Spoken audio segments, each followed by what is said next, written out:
Hey there, future doctors!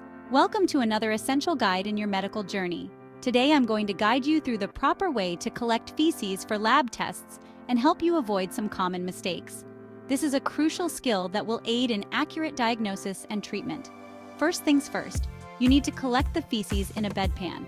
This is the most hygienic and efficient way to gather the sample. Make sure to keep it separate from urine to avoid contamination.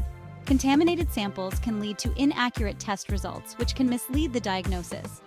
Once you have your sample, transfer a suitable portion to an appropriate container. This step is vital to ensure the sample remains uncontaminated and is easy to handle. This could be a waxed cardboard box, which is often used for its durability and ease of use. An empty tin with a lid, a lightweight plastic box, both of which are commonly available and practical for sample storage.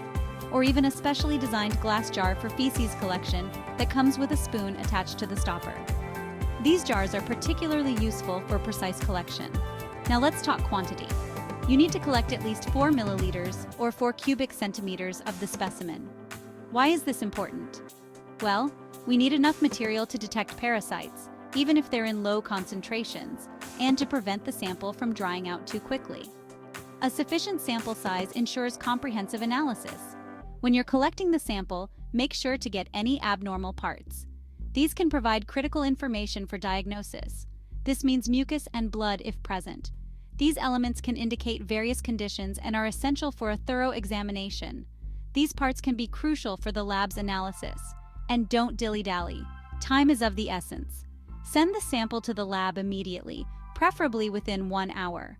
The sooner the sample reaches the lab, the more accurate the results will be. This is especially important if you're looking for the vegetative form of amoebae, which can degrade quickly. Rapid transport preserves the integrity of the sample. If you're handling multiple specimens, prioritize liquid feces and those containing mucus or blood. These samples are more likely to degrade and need immediate attention.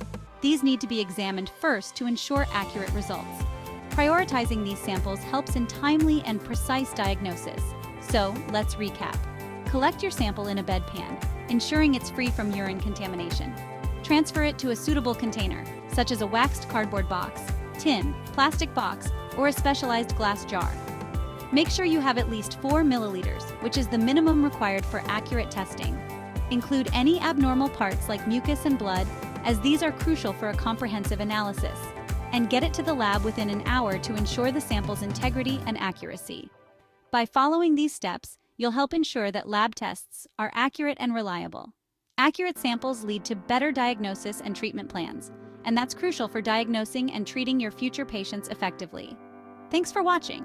Your attention to detail in these procedures will make a significant difference in patient care. Stay tuned for more tips and tricks to help you through medical school. Your journey to becoming a skilled and knowledgeable doctor continues here.